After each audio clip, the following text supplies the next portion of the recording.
ओडिया मु रूपाली आपण मानकु स्वागत जणाई आजिर खबर को विस्तार रूपे आरंभ करिया जाउछि।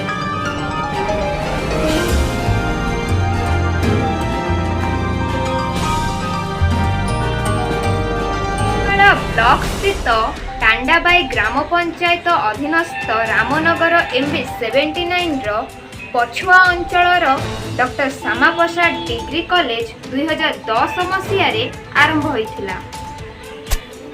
एही कॉलेज टी को डॉक्टर श्यामा प्रसाद नारे नामित करा जाइथिला। एही उद्घाटन उत्सव रे मुख्य आतिथ्यता ग्रहण करथिले तत्कालीन विधायक श्री अरविंद ढाली, MPV 81 श्री ईश्वर रबीन मंडल, MPV 82 श्री ननी हालदार, श्री निमाई चंद्र पाल, MB 79 पूर्वतन जिला परिषद श्री परितोष सरकार सर,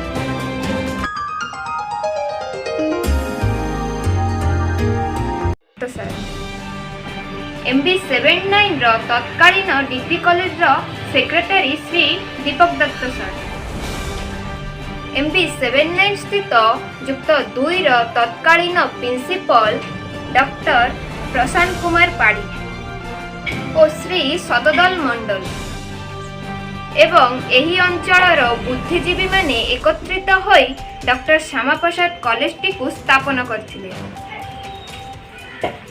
एहा द्वारा समस्त पछुआ अंचलर छात्र छात्री माने उपकृत होउछन्ति। किंतु 2010 मसीहारु एबे जाए doctor Shyama Prasad degree college T को सरकारी मान्यता दिया जाई नाही।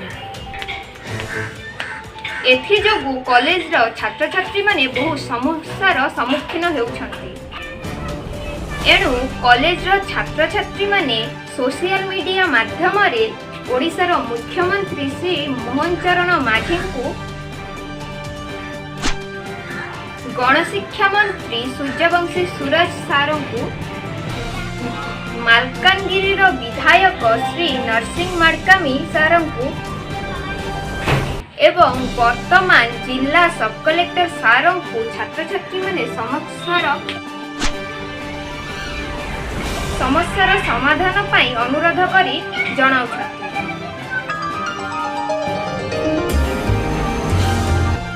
छात्र छात्री मतामत एवं कॉलेज रो परिस्थिति। मोर नाम संजीवला +3 doctor Shyama Prasad +3 degree college MSM college रे सेकेंड ईयर स्टूडेंट। आम कॉलेज सरकारी होना बहुत असुविधार सम्मुखीन होछि।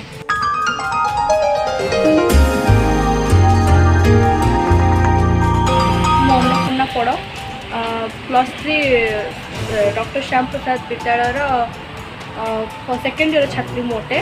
आम कॉलेज रे अनेक सरकारी असुविधा सब अच्छी, जमती कि आमर सरकारी मान्यता पाइनी कॉलेजटा, जेहेतु सबू प्रकार स्टूडेंट माने प्रत्येक ग्रामर 15-20 ग्रामर पिला छुआ मैंने आमर कॉलेज आसती पढ़ाई, किंतु सरकारी कौन सुविधा न होगा हेतु बहुत असुविधा सम्मुखीन करुँच।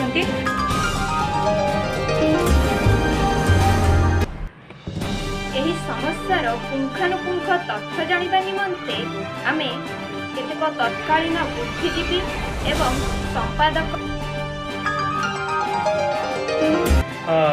श्री परितोष सरकार जिला परिषद रामनगर MB 79 गाँव मोर घर।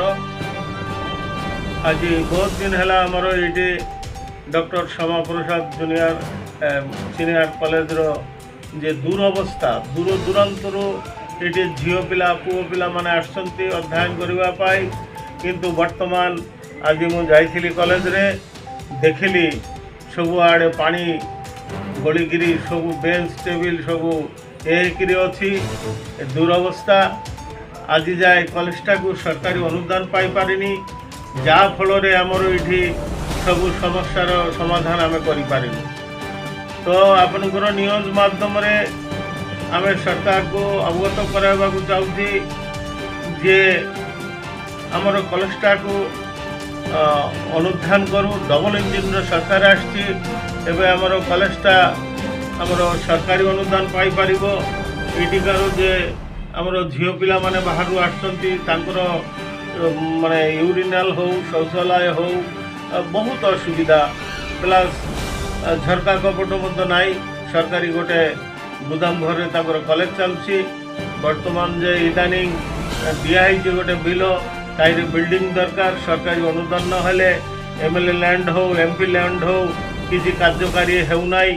ସେଥିପାଇଁ ଆପଣଙ୍କର ଚ୍ୟାନେଲ ମାଧ୍ୟମରେ ନିବେଦନ କରିବି ସରକାରକୁ, ଆମର ମୋହନ ମାଝୀ ଆଜ୍ଞାଙ୍କୁ ଯେ ସେ ଆମର ଏ କଲେଜଟାକୁ ଟିକେ ସୁନଜର ଦେଉ ଏବଂ ଏ ବର୍ଷର ଗଭର୍ଣ୍ଣମେଣ୍ଟ କରାଯାଉ।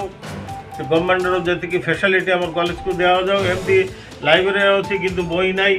ପିଲାମାନେ ବହୁତ ଅସୁବିଧାରେ ପାଠ ପଢ଼ୁଛି ଏ ଅଞ୍ଚଳରେ। ଯାହା ହଉ ଆମେ ଚାହୁଁଛୁ ଯେ ଏ ନ୍ୟୁଜ୍ ମାଧ୍ୟମରେ ସମସ୍ତେ ଜାଣୁ ଏବଂ ବିଧାୟକ ମହୋଦୟ ହଉ ଆମର ଡିଷ୍ଟ୍ରିକ୍ଟ ପ୍ରେସିଡେଣ୍ଟ ହଉ ସମସ୍ତେ ଧ୍ୟାନ ଦେଉ ଏ କଲେଜଟାକୁ ସରକାରୀ କରିବା ପାଇଁ। ହେଲେ ଆମର ଦୂର ଦୂରାନ୍ତରୁ ଯେ ଛାତ୍ରଛାତ୍ରୀମାନେ ଆସିଛନ୍ତି ସେମାନେ ଭଲରେ ପାଠ ପଢ଼ୁ, ଆମର ମାଲକାନଗିରି ଡିଷ୍ଟ୍ରିକ୍ଟର ନାଁ ଉଜ୍ଜଳ କରୁ, ଏତିକି ଚାହୁଁଛି। ସମସ୍ତଙ୍କୁ ନମସ୍କାର ଜଣାଇ ମୋର ବକ୍ତବ୍ୟ ଏଠି ରଖୁଛି।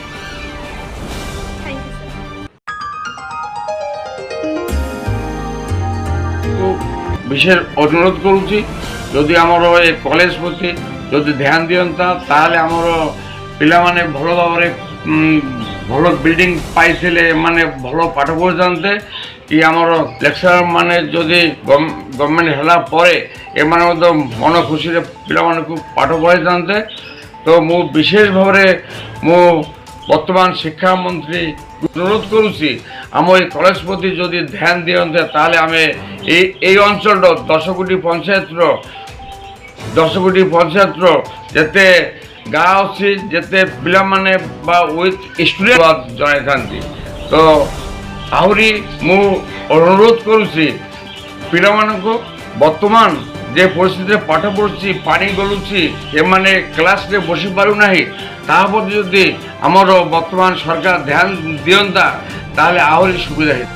তেবে ଏହି ସମସ୍ୟା ପ୍ରତି ଆମ ସରକାର ଦୃଷ୍ଟି ନିକ୍ଷେପ କଲେ ଆମ ଦେଶର ଭବିଷ୍ୟତ ତଥା ଆଗାମୀ ପିଢ଼ି ଚିର ଉପକୃତ ହୋଇପାରିବେ। Bureau report MSM news Odia.